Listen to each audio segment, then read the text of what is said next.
close your eyes and let your body begin to settle into stillness. Feel the weight of your head against the pillow, the gentle pressure of the blankets across your chest, the way your shoulders can soften just a little more with each slow breath you take. Breathe in slowly now, filling your lungs with calm, and breathe out, releasing any tension you've carried through the day. Let each exhale carry away the noise of the waking world, the lists and worries and unfinished thoughts. None of them need you right now. Tonight belongs to rest, to stillness, to the gentle drift towards sleep.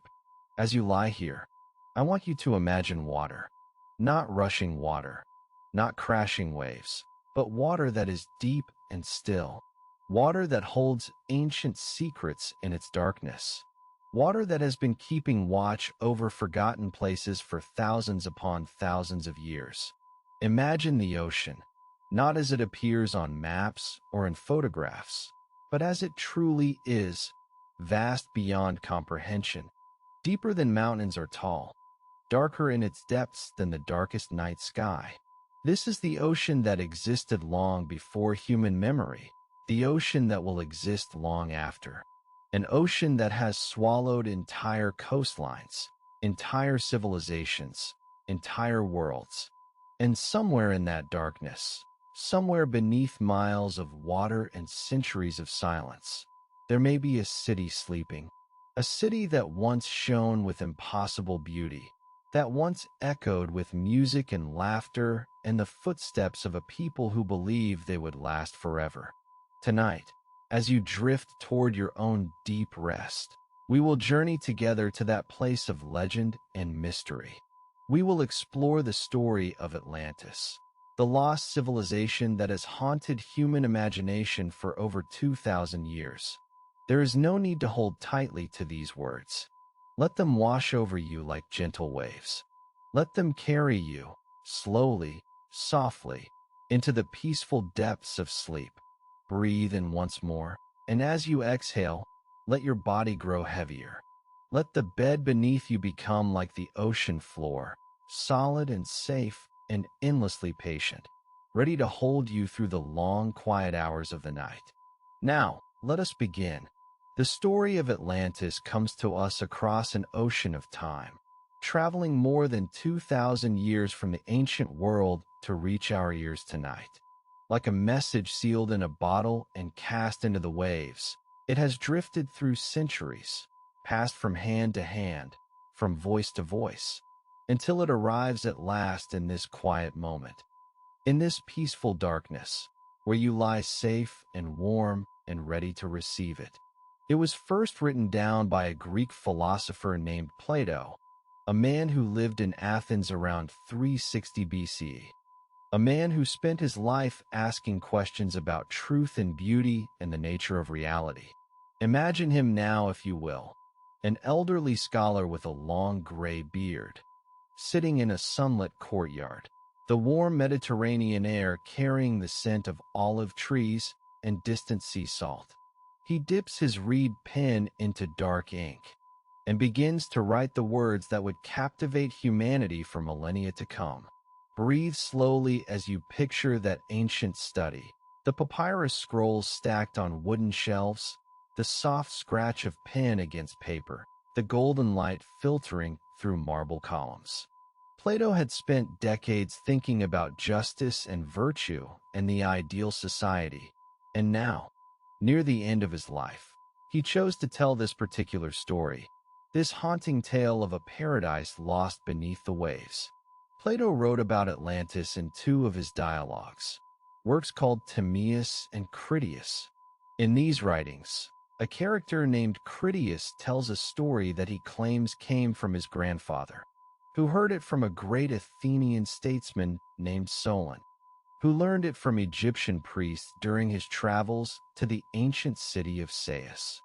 Can you feel the chain of storytelling stretching back through time? Each link a human voice speaking to another human. Critias to his friends, his grandfather to young Critias, Solon to the grandfather, and the Egyptian priests to Solon, standing in the cool shadows of a temple beside the Nile.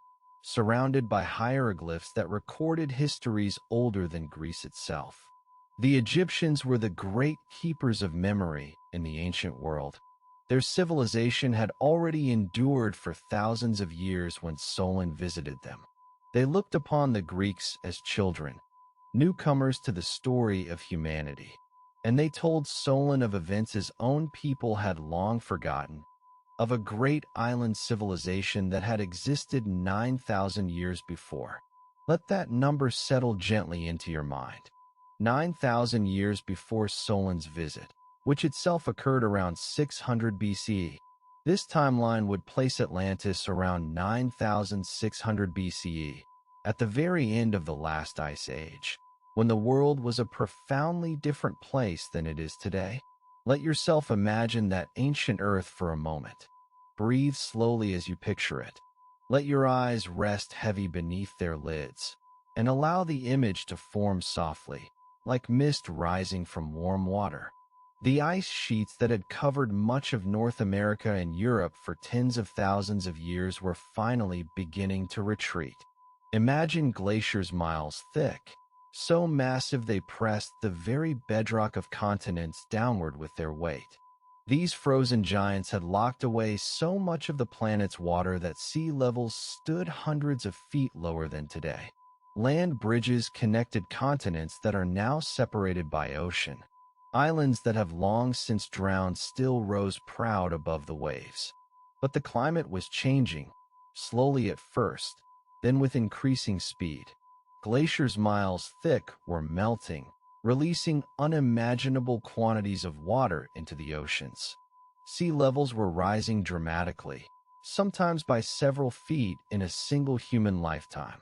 Imagine being a child in that era, playing on a beach that your grandmother remembered as dry forest, watching the horizon creep ever closer with each passing decade. Coastlines that had been home to generations of people were disappearing beneath the waves. Villages that had stood for centuries found themselves gradually claimed by the tide. Fishing grounds that had fed communities for countless generations sank beyond the reach of nets and lines. Islands that had stood for millennia were being swallowed by the hungry sea. The geography of the entire planet was being rewritten by water, slowly, inexorably, like a great hand smoothing away the marks left by an earlier age. Feel your body growing heavier now, as if the weight of all that ancient water presses gently upon you, not threatening, but calming, like a blanket made of time itself. This was the age of great floods, remembered in myths and legends from nearly every culture on Earth. The Epic of Gilgamesh, one of the oldest written stories known to humanity, speaks of a great deluge sent by the gods. The Hebrew scriptures tell of Noah and his ark, floating for 40 days upon waters that covered even the mountain peaks. Ancient Indian texts describe floods that destroyed entire civilizations, leaving only a handful of survivors to begin the world anew. Chinese legends speak of waters that covered the land, and of heroes who labored for generations to drain the marshes and push back the sea. Perhaps these are all echoes of the same catastrophic period, when the ice released its grip on the world and the oceans rose to claim new territories. Stories passed down through oral tradition for thousands of years, growing and changing like living things, but preserving at their core the memory of a time when the waters rose and swallowed what had been. Let yourself breathe slowly, in and out, like the tide itself, and consider how natural it would be for such an age to give birth to stories of sunken lands and drowned civilizations. The sea was taking so much, it would be easy to believe it had taken even more. According to Plato's account, Atlantis was located beyond the Pillars of Hercules, which we know today as the Strait of Gibraltar, the narrow passage where the Mediterranean Sea meets the Atlantic Ocean. If you could float above that passage tonight, you would see two great headlands rising on either side, one on the coast of Spain, one on the coast of Morocco. These were the ancient markers of the boundary between the known and the unknown. To the Greeks, everything beyond those pillars was mystery, a vast and trackless ocean that stretched to the very edge of the world. Ships that ventured too far might sail off into darkness, might encounter monsters, might find themselves lost forever in waters that went on without end. And yet, the Egyptian priests told Solon, in that mysterious west there had once existed an island greater than any the Greeks had ever known. Plato described Atlantis as larger than Libya and Asia Minor combined, which would make it a landmass of considerable size, roughly the scale of a small continent. Imagine it resting in the waters of the Atlantic, its green shores washed by foam, its mountains rising into perpetual springtime air, a whole world unto itself, separated from the ancient lands of the Mediterranean by an ocean that served as both barrier and highway. He said it was given to the god Poseidon, lord of the seas and shaker of the earth. Poseidon, brother of Zeus, whose realm was every wave and current, every depth and shallows, whose moods determined whether sailors reached harbor safely or were dashed upon the rocks. Of all the gods, it was Poseidon who received this great island as his domain, and Poseidon who shaped it according to his will. For the sea god fell in love with a mortal woman named Cleito, a maiden who lived upon a hill near the island's center. Her parents had died, leaving her alone, and when Poseidon saw her, he was moved by both her beauty and her solitude. Poseidon created the island's distinctive structure to protect his beloved. He carved the land into alternating rings of water and earth, creating a series of concentric circles with Cleito's home at the very center.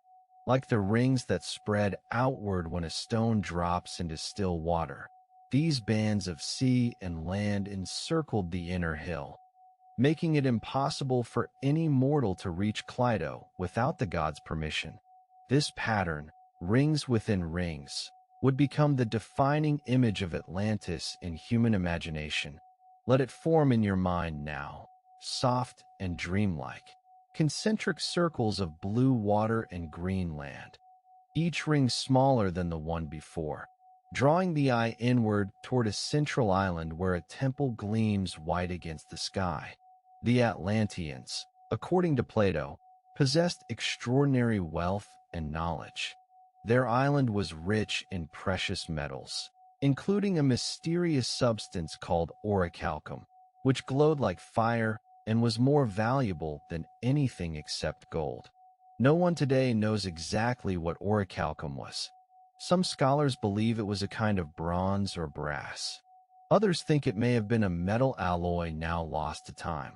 But in Plato's description, it gleamed with inner light, covering the walls and towers of Atlantis like captured sunset. They had forests filled with every kind of tree, fragrant pines and ancient oaks and fruit trees that bore their harvest in every season, and animals of every description, including elephants, that wandered freely through woodlands where the temperature never grew too hot or too cold. Flowers bloomed year-round, and springs of both cold and hot water rose from the earth, as if the island itself were alive and generous. They built temples covered in silver and gold and ivory. They constructed harbors and docks that could hold a vast fleet of ships, more than 1,000 vessels waiting at anchor, their hulls creaking gently in the swell. They engineered aqueducts and bridges and tunnels that connected their ring-shaped districts, allowing people and goods to flow through the city like blood through a living body. Their central island held a temple to Poseidon that was so magnificent it was said to appear almost barbaric to the eye, covered entirely in silver with pinnacles of gold, as if ordinary beauty were not enough and only excess could honor the god. But Plato's story was not simply about wonder and beauty. It was also a cautionary tale, for the Atlanteans, despite their gifts, eventually fell from grace. In the beginning, They were wise and virtuous, governed by laws handed down from Poseidon himself, laws inscribed on a pillar of orichalcum that stood at the center of the temple. They valued truth and justice above wealth or power. They were gentle toward one another and obedient to the divine, understanding that their prosperity was a gift to be cherished rather than a right to be exploited. For many generations they lived this way, in harmony with the gods and with each other. But as generations passed, and the divine nature within them became diluted by mortal blood, they began to change. Like a clear stream slowly clouded by silt, like wine watered down until its virtue fades, the godly essence that Poseidon had given them grew thinner and thinner with each passing century. They grew ambitious and corrupt. They became filled with greed and the desire for power. They looked beyond their island paradise and coveted the lands of others. The wealth they had was no longer enough. The beauty that surrounded them no longer satisfied. They wanted more, always more, and they had the strength to take it. And so they raised a mighty army and set out to conquer the Mediterranean world. Their ships darkened the horizon. Their soldiers marched in columns that stretched for miles. They swept across North Africa and Europe, subjugating nations, burning cities, until they were finally stopped by the ancient Athenians, who stood alone against the Atlantean tide and defeated them. But the story did not end with that victory, for the gods had witnessed the fall of Atlantis from grace, and they passed judgment. In a single day and night of misfortune, Plato wrote, the island of Atlantis was swallowed by the sea and vanished.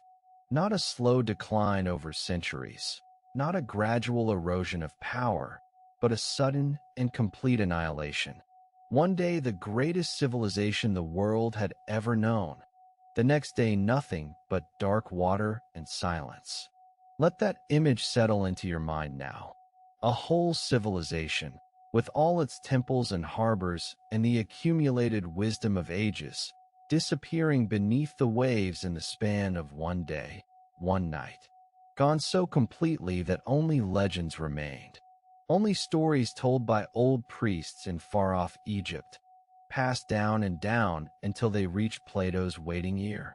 Breathe slowly, and let the weight of that loss wash over you like dark water. There is something almost peaceful in such total ending, something that invites surrender, the way sleep invites surrender. Let your muscles soften a little more with each breath. Let your thoughts grow quiet as a seabed where no current stirs. For over 2,000 years, people have wondered whether Plato's story was history or invention, whether Atlantis was a real place or a philosophical parable, a warning about the dangers of pride and corruption dressed in the garments of legend. Scholars have debated and searched and theorized, and still the mystery remains. Still the waters keep their secrets. Perhaps it was both. Perhaps the truth of Atlantis lies somewhere between fact and fiction, in that misty borderland where history becomes myth and myth preserves the memory of history. Like dreams that carry fragments of our waking lives, transformed and strange, but somehow still true. The ocean has swallowed many secrets, and the ocean has very, very long patience. Let us journey now to Atlantis as Plato described it. Let us walk through its streets and breathe its air and feel the warmth of its eternal spring. Breathe deeply as we travel, and let your body continue to relax, each breath carrying you deeper into this world of wonder. Each exhale releasing you further from the concerns of your own time. There is no hurry here, no urgency, only the gentle unfolding of a place that exists now only in imagination, and in the spaces between sleeping and waking. You find yourself standing on a hillside overlooking the great city. The sun is setting behind you, painting the sky in shades of amber and rose, and ahead, spreading out toward the gleaming sea, lies Atlantis in all its impossible beauty. Let your eyes rest upon this scene, drinking it in slowly, the way the evening light transforms everything it touches into gold.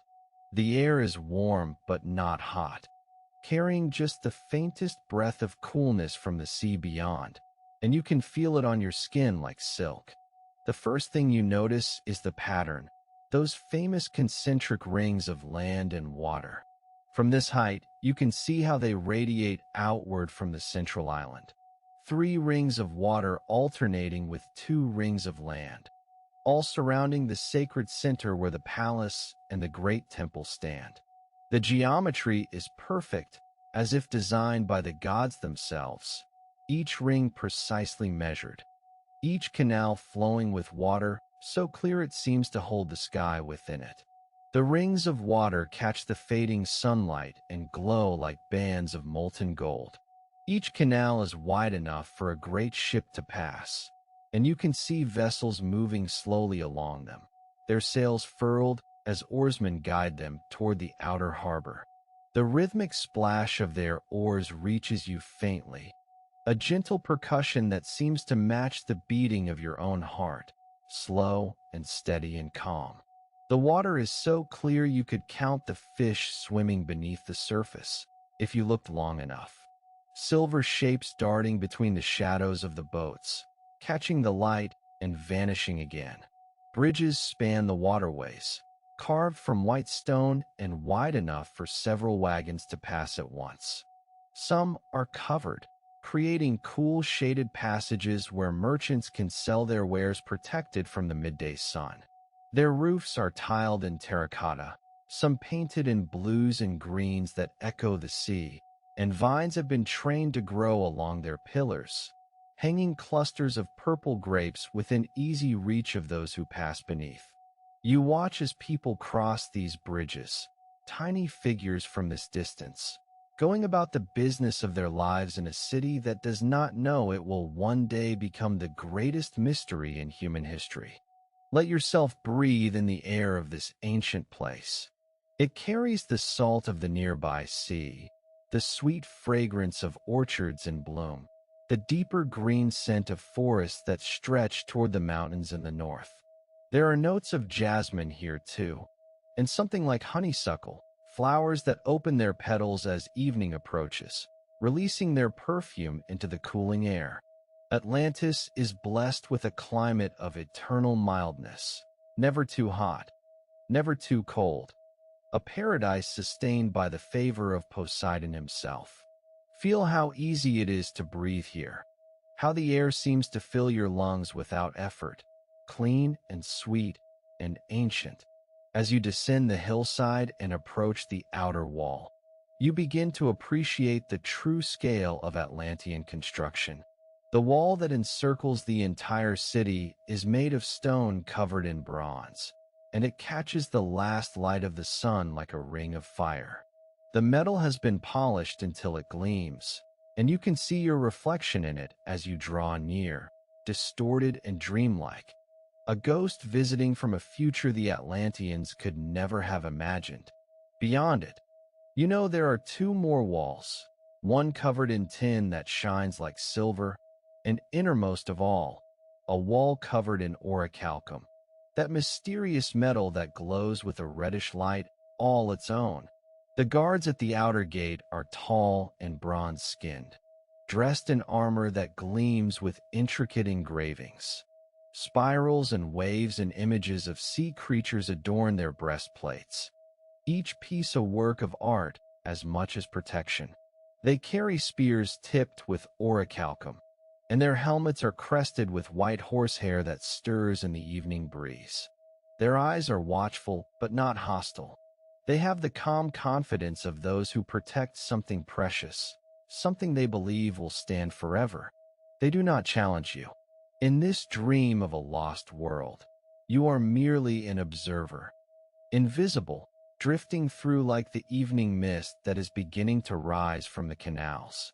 Inside the outer ring, you find yourself in a district of workshops and warehouses. The air here carries different scents, the acrid bite of metal forges, The earthier smell of clay and leather, the salt-sweet aroma of fish being dried and salted for the trading ships. Smoke rises from chimneys in lazy spirals, catching the last golden light before dissolving into the darkening sky. The sounds are different here too.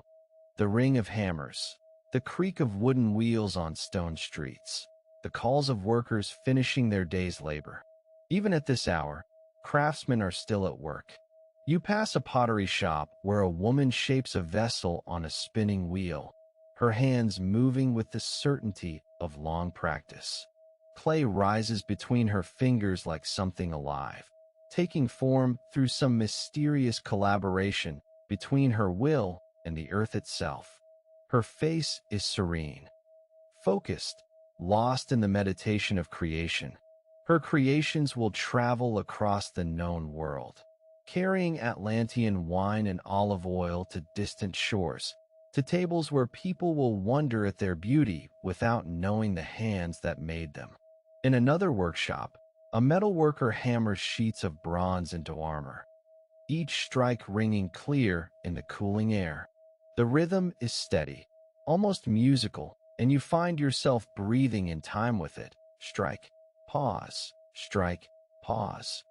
Fire glows in the forge beside him, casting dancing shadows on the walls, and sweat gleams on his arms as he works.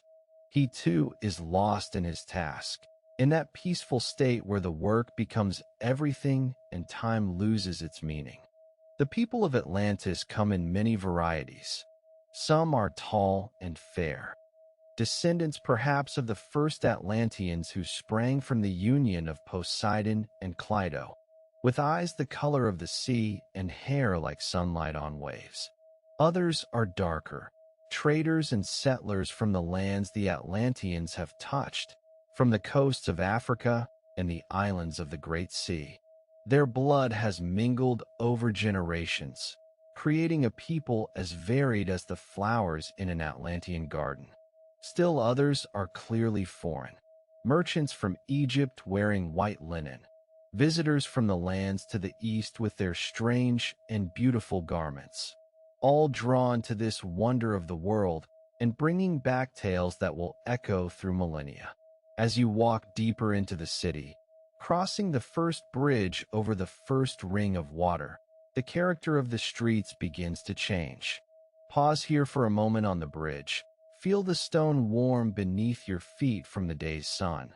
Lean against the railing and look down at the water below. It moves slowly, peacefully, carrying leaves and flower petals on its surface. A small boat passes beneath you, guided by an old man with a pole, his movements unhurried, his face peaceful. He hums a tune you cannot quite catch, something ancient and sweet that seems to merge with the lapping of water against stone. The workshops give way to residences, comfortable homes built of white stone with red tile roofs. Many have small gardens visible through their gates, bursting with flowers and fruit trees. Pomegranates hang heavy on branches, figs ripen on the vine. Roses climb wooden trellises and spill their petals onto the pathways below. Even the ordinary people of Atlantis live well, benefiting from the island's extraordinary abundance. There is no want here, no hunger. The earth gives freely and the sea provides without measure. Children play in the streets, their laughter echoing off the stone walls. A group of boys race each other around a fountain, their bare feet slapping against the smooth stones, while girls sit in a doorway weaving flowers into crowns, their voices rising in a singing game passed down through countless generations. One small child has fallen asleep in her mother's arms, her head resting on a shoulder, her breathing slow and peaceful, like yours, growing deeper with each moment. Somewhere nearby, someone is playing a lyre, the notes drifting through the warm air like something half-remembered from a dream. The melody rises and falls like the breathing of the sea itself, ancient and unhurried, telling stories without words. Let it wash over you. Let it carry you deeper into this peaceful world. You do not need to understand it, only to feel it moving through you like water through sand. Let your breathing slow now. Let the sounds of this ancient city settle around you like a soft blanket. The laughter of children, the distant ring of a hammer on bronze, the splash of oars in the canal below, the gentle evening breeze moving through the leaves of a fig tree. All these sounds weaving together into something like music, something like silence, something like perfect peace. The Atlanteans believed they were blessed above all other peoples. And looking at their city in this golden hour, it would be difficult to argue. They had clean water flowing through aqueducts from the mountains, hot springs that bubbled up from deep within the earth, harbors filled with ships from across the known world, temples where they honored the gods who had given them so much. They had everything they could imagine wanting, and perhaps that was both their blessing and their curse. They had time for philosophy and art and music. They had built observatories to study the stars, domed buildings where scholars tracked the movements of planets and predicted eclipses with uncanny precision. They had libraries to preserve their knowledge, scrolls stacked in honey-colored rooms where the air smelled of papyrus and ink, where whispered conversations about the nature of existence drifted like incense smoke. Schools where children learned mathematics and astronomy and the arts of navigation, where young minds were shaped to carry forward the wisdom of ages. They believed they had unlocked secrets about the universe that no other civilization possessed, secrets about the nature of time itself, about the hidden harmonies that bind all things together. And perhaps they had. Perhaps the true tragedy of Atlantis is not just the loss of a city, but the loss of knowledge that might have changed the course of human history. Libraries that held star charts we have never recovered. Philosophical works that asked questions we have yet to ask again. Technical manuals for engineering feats we cannot explain. All of it sleeping now beneath the waves, if it ever existed at all, waiting in the darkness for an awakening that may never come. But for now, in this eternal present of imagination, none of that loss has happened yet. The city still stands. The people still live. The sun is setting on another peaceful day in paradise, and you are here to witness it, to feel it, to carry something of its beauty back with you when you wake. Breathe slowly, and let that peace settle into your bones. Let the warmth of the Atlantean evening soak into your muscles. Feel how heavy and comfortable your body has become, sinking deeper into wherever you are resting. There is no need to move, no need to do anything at all. You are safe here, floating through a world that exists only in dreams and legends, and in the imagination of everyone who has ever wondered what might have been. The stars are beginning to appear now, first one, then another, then hundreds, scattered across the darkening sky like diamonds on dark velvet. The Atlanteans knew the stars well. They navigated by them, told stories about them, built their temples to align with their rising and setting. They believed the stars were windows into eternity, and that those who studied them could glimpse the face of the divine. And somewhere deep beneath the earth, forces were stirring that would one day bring all of this to an end. But not tonight. Tonight the city sleeps in peace, and so can you, drifting on the gentle currents of this ancient dream, carried toward the heart of the island, where greater wonders still await. As the night deepens over our imagined Atlantis, let us turn to the heart of the city, to the central island where the palace of the kings and the great temple of Poseidon stand in silent splendor. This is the innermost sanctuary, the sacred core around which all else revolves, and we approach it now with the reverence it deserves. Breathe slowly as we cross the final bridge.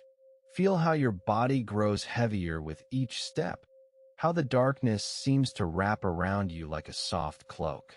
The bridge beneath your feet is made of white stone worn smooth by countless pilgrims who have walked this path before you. And the coolness of the stone seeps up through your sandals, grounding you to this moment, to this place suspended between water and sky.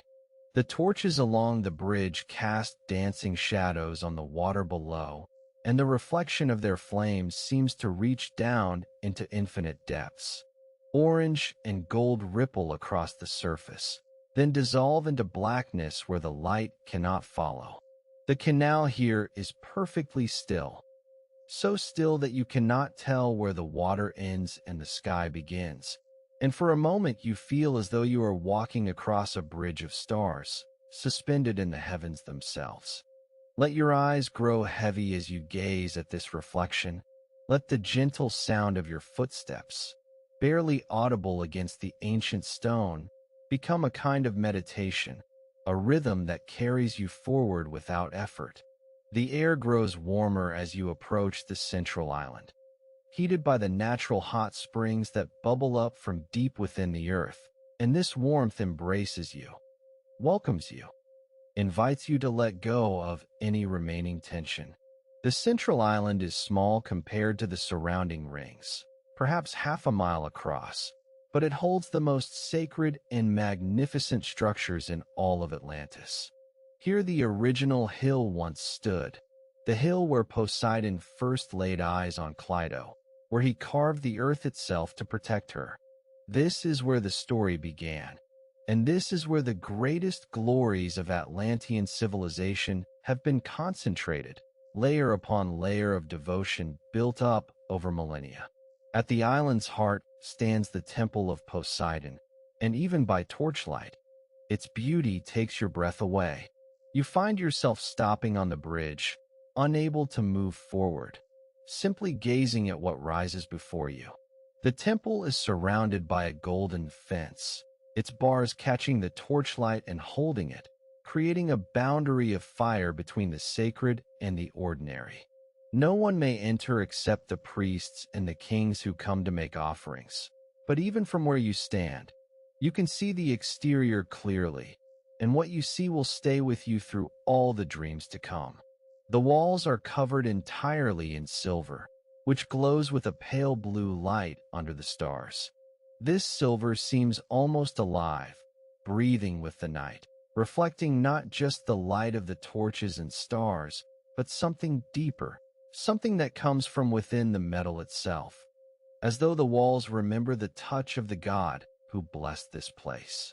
The pinnacles that crown the roof are covered in gold, and they seem to pierce the sky itself, reaching upward toward the realm of the immortals. When the wind blows, you can hear them singing, a high clear note that seems to come from nowhere and everywhere at once, a sound that vibrates in your chest and slows your heartbeat to a peaceful rhythm. Plato tells us that inside the temple stood a statue of Poseidon so large that his head nearly touched the ceiling.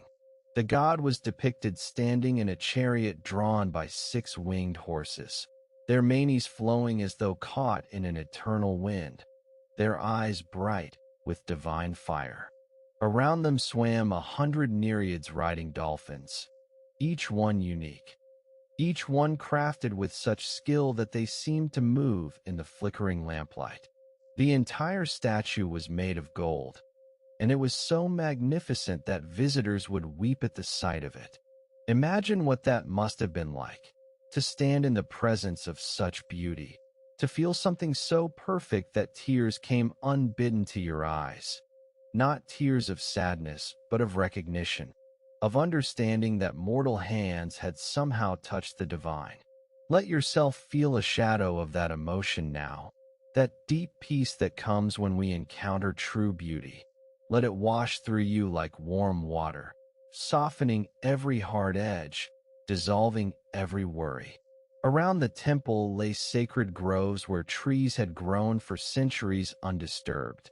Ancient olive trees with silver leaves that whispered secrets to the night wind. Cypress trees standing like dark sentinels, their branches reaching upward in perpetual prayer. Flowering trees whose blossoms released perfumes so sweet It seemed to lift the spirit free of the body. Springs bubbled up from the earth throughout these groves, some warm and some cold, and their waters were channeled into pools and baths for the use of the priests and kings. The warm springs steamed gently in the cool night air, their mineral-rich waters catching the starlight and holding it. The cold springs ran crystal clear over beds of white stone, singing their quiet songs as they flowed toward the surrounding canals. The air here is heavy with the scent of incense and flowers, a perfume that seems to belong more to heaven than to earth. Breathe it in now, this sacred fragrance. Let it fill your lungs and calm your racing thoughts. Sandalwood and myrrh, lotus and jasmine, the green scent of living things and the deeper note of ancient stone, all blending together into something that speaks directly to your soul. Near the temple stands the Palace of the Kings, and it is here that the most solemn rituals of Atlantis took place. The palace is built of the same three stones as the rest of the city, white and black and red, but here they are arranged in patterns so complex and meaningful that scholars would spend lifetimes trying to understand them. Each pattern tells a story. Each combination of colors speaks a truth that words cannot capture. Every fifth and sixth year alternately, the 10 kings who ruled the island's 10 provinces would gather in this sacred place to renew their bonds of loyalty and to administer justice according to the laws of Poseidon. This was the heart of Atlantean governance, the ceremony that held the empire together across generations and across the vast distances of ocean and land. Picture them now, these 10 kings, descendants of the 5 pairs of twin sons born to Poseidon and Cleito. They arrive by ship from their distant provinces, some having traveled for weeks across the open sea. They come with small retinues, leaving their armies and their fleets behind, for this is a gathering of brothers, not of rivals. They wear robes of deep blue, the color of the sea that is their birthright, and crowns of gold set with stones that glow with inner light. Orichalcum embedded with sapphires and emeralds and gems that have no names in any language we remember. They are proud men, powerful men, accustomed to ruling over vast territories and commanding great fleets. Men whose word is law, whose anger means death, whose favor means fortune. But when they gather here, something changes. They set aside their crowns and their pride. They don garments of simple dark cloth, rough against their skin, a reminder of humility before powers greater than themselves. Their servants withdraw. Their guards remain beyond the golden fence. Here they are not emperors. They are supplicants, children of the god who shaped their bloodline. They release bulls into the sacred precinct, magnificent beasts brought from the finest herds of the kingdom. These are no ordinary cattle. They are sacred animals, descendants of the original herd that Poseidon himself placed upon the island. Their hides gleam red-brown in the torchlight. Their eyes hold depths of ancient knowing. Their breath steams in the cool night air like incense rising toward the heavens. The kings hunt them with staves and nooses, using no weapons of metal. This is the ancient ritual, the way it has been done since the first kings, a reminder that even rulers must sometimes humble themselves before the divine, must work and struggle and earn their connection to the sacred rather than simply claiming it by right of birth. Feel your body growing heavier now. Feel the weight of ancient tradition pressing gently down upon you. There is comfort in these old ways, comfort in knowing that some things are larger than any individual life, that we are all part of patterns that stretch back beyond memory and forward beyond imagination. When a bull is captured, it is led to a great bronze pillar that stands in the center of the sacred enclosure. This pillar is the axis of Atlantean civilization, the point around which everything else revolves. On this pillar are inscribed the laws of Poseidon, the original commandments given to the first Atlanteans, laws that have governed their civilization for 9,000 years, laws so just and wise that they have never needed to be changed. The bull is sacrificed at the foot of the pillar, and its blood flows down over the sacred inscription, filling each carved letter with crimson life, making the ancient words glow in the torchlight. The kings then mix wine with the blood in a golden bowl, dark red swirling with darker red, and each of them drinks from the bowl while making solemn vows to uphold the ancient laws, to judge fairly and without corruption, to never make war upon one another, and to come to the defense of any member of their brotherhood who is wronged. These vows bind them to each other and to the God who watches from beyond the veil of mortal sight. And for as long as these vows are kept, Atlantis will prosper. After the ritual, they judge any cases that have been brought before them, kings sitting in judgment on kings, bound by laws older than memory. When their work is done, at nightfall, they extinguish all the fires in the temple and put on their most beautiful blue robes. They sit together in the darkness beside the embers of the sacrifice, judging and being judged throughout the night. In that darkness, something happens that cannot happen in the light. Truths are spoken, old wounds are healed, rivalries are set aside. In the darkness, they remember that they are brothers, sons of the same divine Father, stewards of a civilization greater than any of them alone. And in the morning, they write their judgments on tablets of gold and dedicate them, along with their robes, as memorials in the temple. Then they return to their distant kingdoms, carrying with them the renewed bonds of brotherhood, until the cycle begins again. This is the Atlantis that existed in the time of its virtue, when the divine nature still predominated in its rulers, when wisdom and justice governed the mightiest civilization the world had ever known. Let this image rest gently in your mind, a picture of what human society might be at its very best. But let your breathing slow now. Let your thoughts grow softer and more distant. For we must speak of how that virtue faded, how paradise was lost not to the sea, but first to something within the Atlanteans themselves. Plato tells us that the divine portion in the kings began to fade, diluted by too much mixture with mortal nature.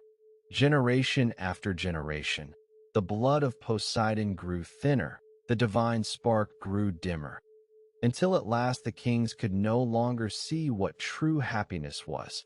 And so they began to seek false happiness in conquest and accumulation. To those who had eyes to see, they appeared base, having lost the fairest of all possessions, that inner connection to the divine that had made their ancestors great. But to those who could not see true happiness, they seemed glorious and blessed, surrounded by gold and power and all the trappings of worldly success. The kings grew greedy. They looked beyond their own abundant island and coveted the lands of others.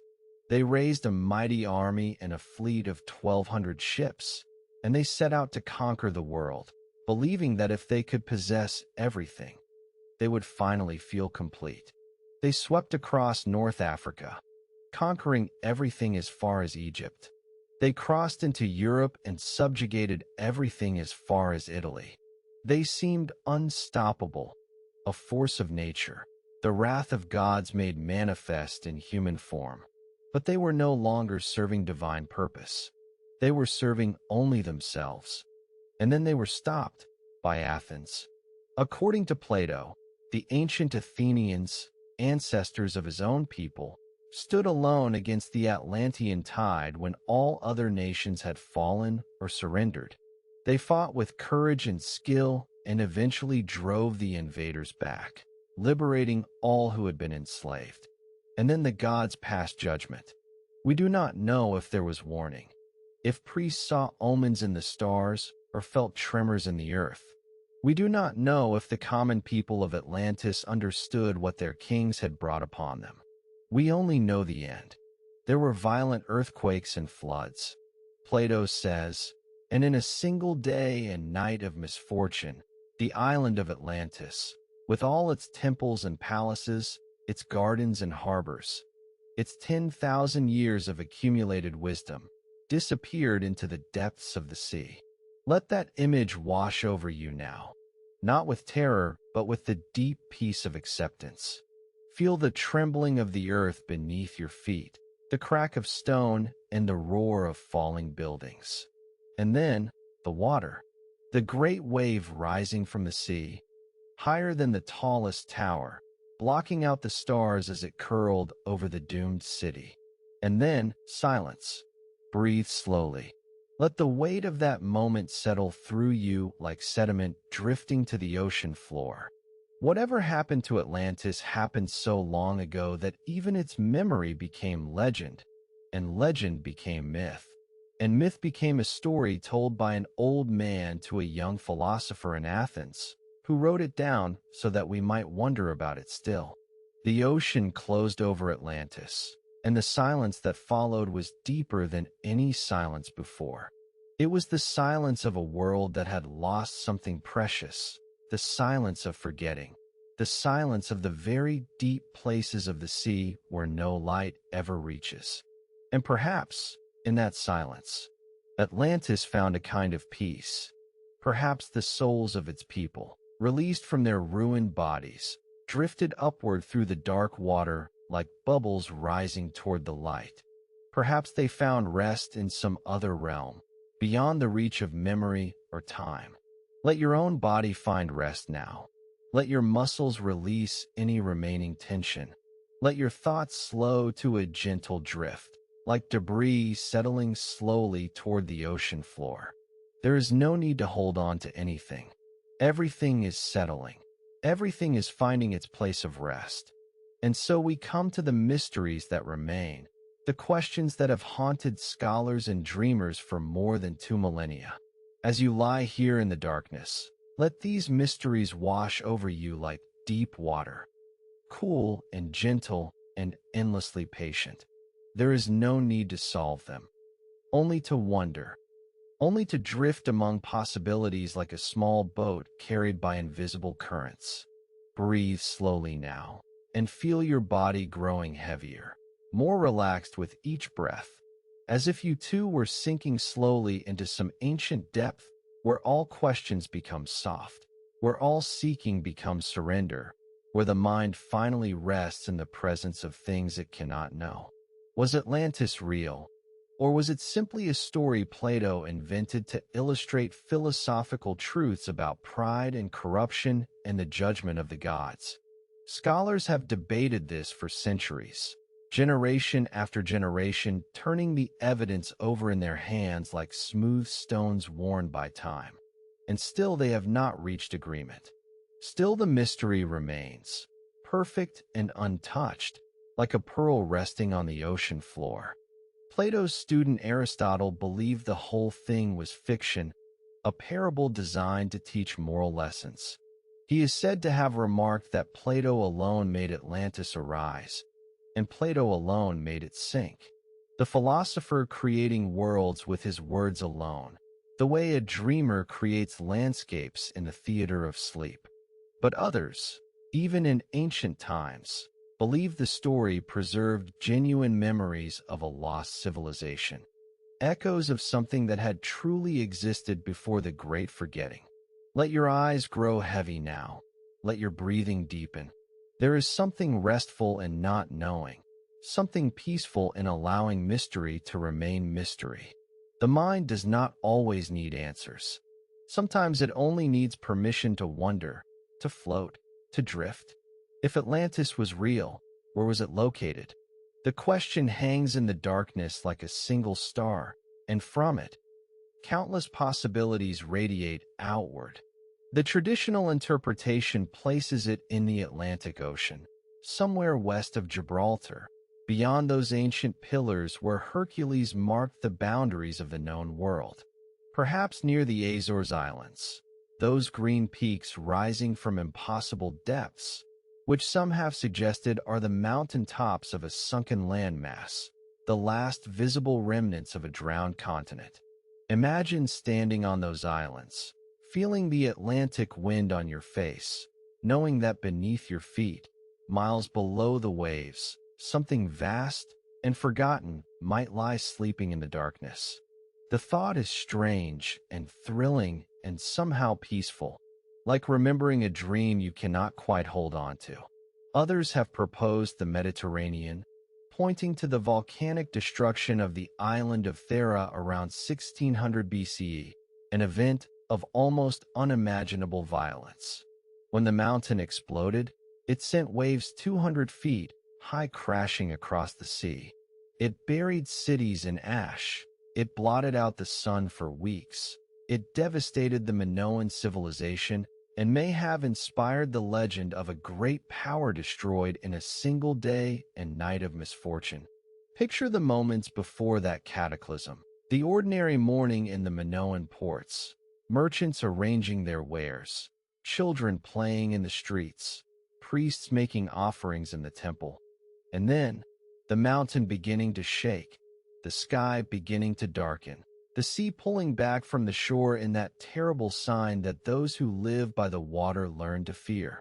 Let your muscles release any remaining tension. Let the images float past like debris on a gentle current. There is nothing to do now but rest, nothing to solve, nothing to understand. Some researchers have looked even further afield.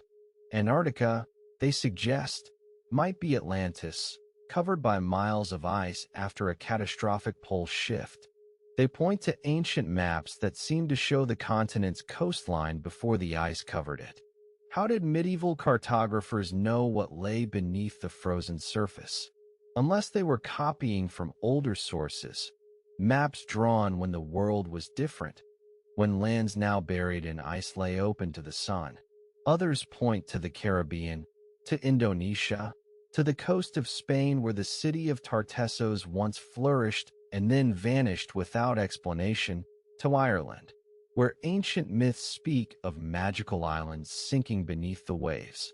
The theories multiply like ripples spreading across still water, each one touching the shore of possibility and then receding, leaving only questions behind. But perhaps the most intriguing possibility is that Atlantis was not one place, but many. Perhaps the legend preserves collective memories of all the coastlines lost when the Ice Age ended, all the settlements swallowed by rising seas, all the wisdom drowned in the great floods that reshaped the world 12,000 years ago. When the glaciers melted, the oceans rose by hundreds of feet. Lands that had been home to countless generations disappeared beneath the advancing waters. Imagine the people who lived through those centuries of slow catastrophe, watching the sea come closer year by year, telling their children stories of the fields and forests their grandparents had known, passing down memories of a world that no longer existed, until finally, all that remained were legends of a golden age lost to the waves. Breathe slowly, and let your thoughts become as soft and formless as mist rising from warm water. There is such peace in the not knowing, such rest in allowing the mind to stop grasping and simply float. Archaeologists have found tantalizing evidence of advanced cultures that flourished before conventional history begins. Göbekli Tepe in Turkey, a massive temple complex built around 9600 BCE, the very date Plato gives for the destruction of Atlantis. Enormous stone pillars carved with elaborate animal figures, arranged in careful circles, pointing toward constellations in the sky. Its sophisticated construction suggests that its builders possessed knowledge and organization we do not fully understand. And then, for reasons unknown, they deliberately buried the entire site beneath tons of earth, as if hiding it, as if preserving it for some future time when its secrets might be needed again. Who were these people? And what did they know? And why did they seal their sacred place beneath the ground? The questions drift past like clouds across a night sky, and you do not need to catch them. You only need to watch them pass, to feel their gentle presence, and then let them go. Off the coast of Japan, divers have discovered strange underwater formations near the island of Yonaguni. What appear to be stepped pyramids and carved terraces lie submerged in waters that were dry land during the Ice Age. Massive stone structures with right angles and flat surfaces, stairways leading down into darkness, corridors that seem to connect chamber to chamber. Scientists debate whether these are natural formations or the work of human hands. But those who have seen them, who have swum through those silent halls, describe an eerie sense of lost civilization, a feeling that something ancient and wise once flourished here and now sleeps beneath the patient sea. In the Gulf of Cambay off India's western coast, sonar scans have revealed what may be the remains of an enormous city beneath the waves.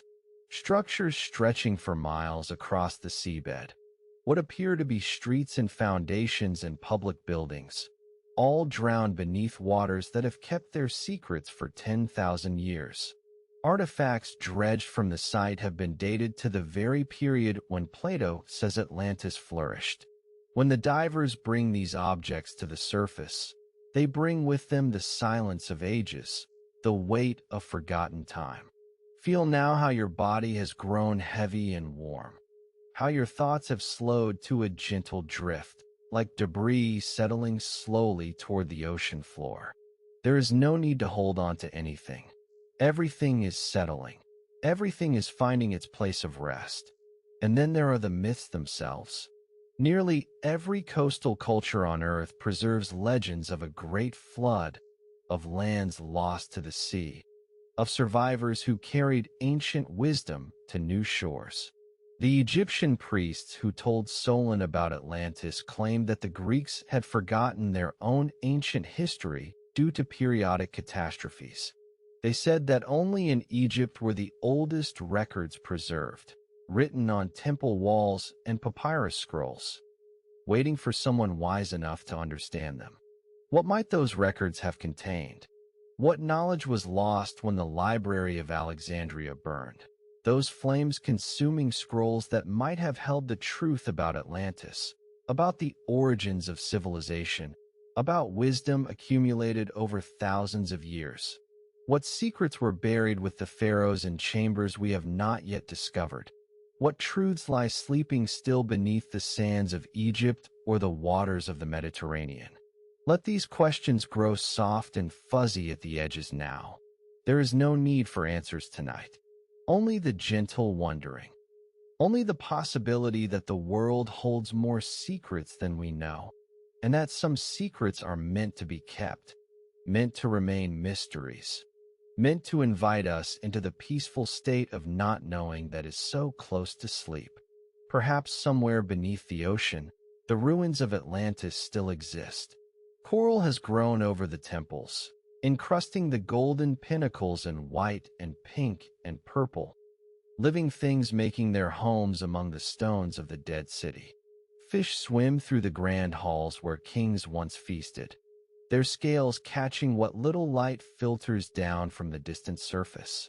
Octopi make their homes in the chambers where priests kept sacred scrolls, curling their soft bodies into spaces that once held ancient wisdom. The orichalcum that once glowed like fire has gone dark beneath miles of water and thousands of years of silence. Its gleam extinguished, its warmth forgotten. The great statue of Poseidon lies toppled on the temple floor, his golden chariot bent and broken, his seahorses frozen in their eternal gallop to nowhere. And the silence is profound. It is the silence of a secret kept so long that even the ocean has forgotten what it is hiding. It is the silence of the very deep places where no light has reached since the world was young, where pressure squeezes everything into stillness, where time moves differently than it does on the surface, or perhaps does not move at all. And yet, perhaps, in that silence, something endures. Perhaps the essence of Atlantis, its wisdom, its beauty, Its memory of what humans might become floats still in the dark water, waiting to be remembered, waiting to rise again, like a dream that returns night after night, patient and persistent, knowing that someday the dreamer will understand. Some mystics have claimed that the Atlanteans did not truly die, that their most enlightened souls escaped the destruction and traveled to other lands, carrying seeds of wisdom that would flower in Egypt, in Greece, in the mountains of Tibet, in distant corners of the world where new civilizations would rise. Perhaps every great civilization since has carried within it a fragment of Atlantean knowledge, a faint echo of that first great experiment in human possibility. Perhaps you carry that echo within yourself. Perhaps all of us do. Perhaps when we dream of lost cities and ancient wisdom, we are remembering something real, something that our ancestors knew and lost, something that waits for us to discover it again, in sleep, in silence, in the quiet moments when the mind finally stops its endless searching and simply receives. Let your mind drift now among these possibilities. Let the boundaries between truth and legend grow soft and permeable. In sleep, all things are possible. In dreams, lost cities rise from the depths, and ancient knowledge flows freely into waiting minds, like water finding its way through hidden channels in the rock. The mystery of Atlantis is not a puzzle to be solved. It is an invitation to wonder, to imagine, to dream of what might have been and what might still be. It is a doorway into the deeper mysteries of human history and human potential. A doorway that opens most easily when we stop pushing against it, when we simply allow ourselves to drift through. And tonight, that doorway stands open, waiting for you to pass through into the peaceful depths of sleep, where all mysteries dissolve, where all questions find their rest, where the lost city of Atlantis waits, as it has always waited, patient and silent and beautiful, in some other realm, beyond the reach of memory or time. The questions grow quieter now. The mysteries fade into soft mist. All that remains is the darkness and the gentle pressure of deep water and the feeling of being held by something vast and patient and kind. There is nothing more to seek, nothing more to find. The ancient riddles of Atlantis have served their purpose. They have carried your mind away from the concerns of the day, away from the thoughts that circle and spin. And now those riddles too can rest, dissolving like morning fog beneath a gentle sun. Breathe in slowly. Feel your chest rise.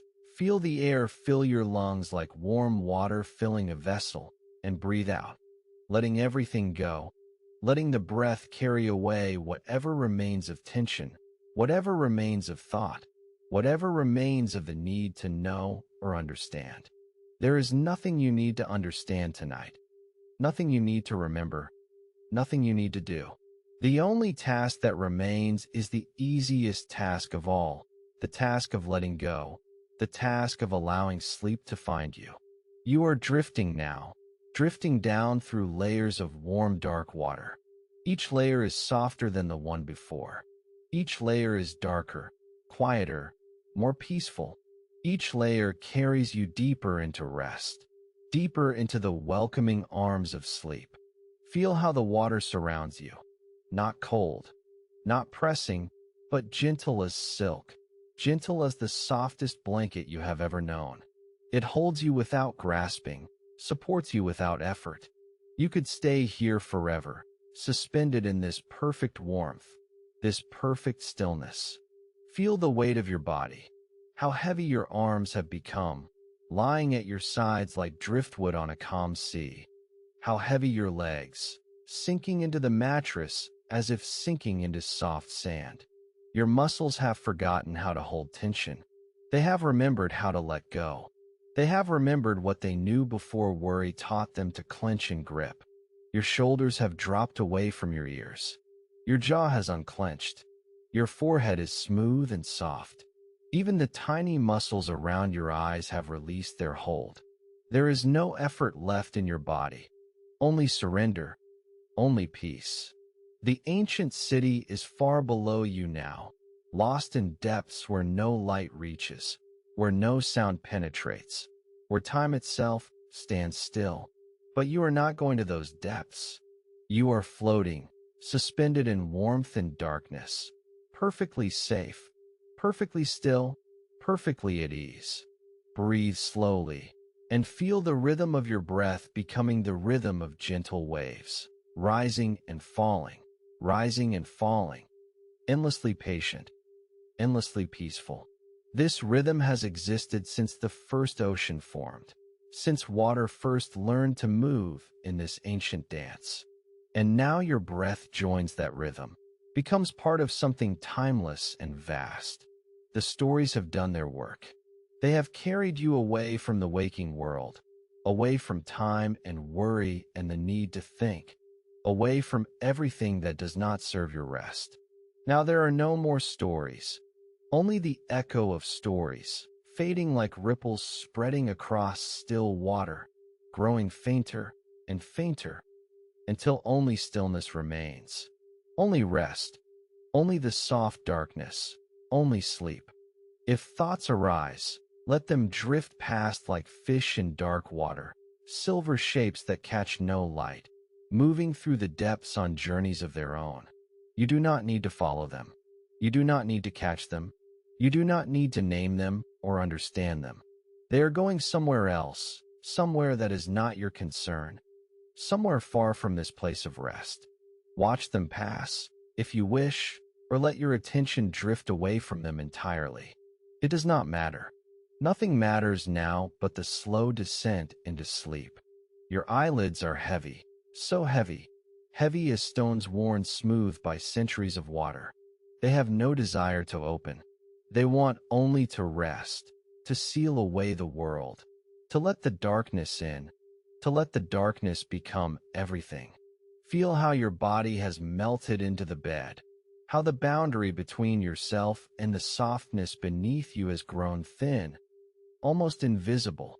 You cannot tell where your body ends and the bed begins, where the warmth of your skin becomes the warmth of the covers. You are already half dreaming, already floating in that space where thoughts become images and images become dreams. The ocean is inside you now, vast and still and endlessly deep. Your heartbeat is the tide, slow and rhythmic, pulling you deeper with each gentle pulse. Each beat carries you further from the shore of waking, further into the peaceful waters of sleep. Breathe in and let the breath fill you with quiet, with stillness, with the deep calm of midnight seas. Breathe out and let the breath carry away the last wisps of wakefulness, the last threads connecting you to the day that has passed. You are safe here, held by the darkness, cradled by the deep. There is no need to swim, no need to struggle, no need to move at all. The water holds you. Sleep holds you. The night itself holds you in its vast and gentle hands. Let go now. Let the last thoughts dissolve like salt in the sea, disappearing into the darkness without a trace. Let the last traces of tension melt away, flowing out of your body like sand through an hourglass, leaving only emptiness, only lightness, only peace. There is only peace now, only rest, only the gentle drift into dreams. Somewhere far below, in depths beyond imagining, the lost city keeps its eternal vigil, its towers standing silent, its streets empty and still, its mysteries preserved in the amber of the deep. But that is not your concern. That story belongs to another time, another night, perhaps another dream. Your only task now is to rest, to let the night take you, to surrender to the soft embrace of sleep. And you are surrendering so beautifully, so completely, letting everything fall away. Your breathing has slowed, each breath longer than the one before, deeper, more peaceful. Your heartbeat has slowed, a distant drum fading into silence. Time itself has slowed to a crawl, each moment stretching out like honey dripping from a spoon. The hours of the night stretch out before you like an infinite ocean, and you have all the time in the world to rest. Sleep is rising now, rising up from the depths to meet you, rising like a warm current that will carry you through the long, peaceful hours until morning. You can feel it approaching, feel it wrapping around you, feel it pulling you gently downward. Let it come, let it take you, let it hold you in its gentle embrace. The darkness is complete now, the silence is profound, and you are falling, slowly, softly, endlessly, like a feather drifting through still water, like a leaf settling to the forest floor, into the deepest, most peaceful sleep. Silence now, deep silence, only darkness, vast and soft, infinite and welcoming.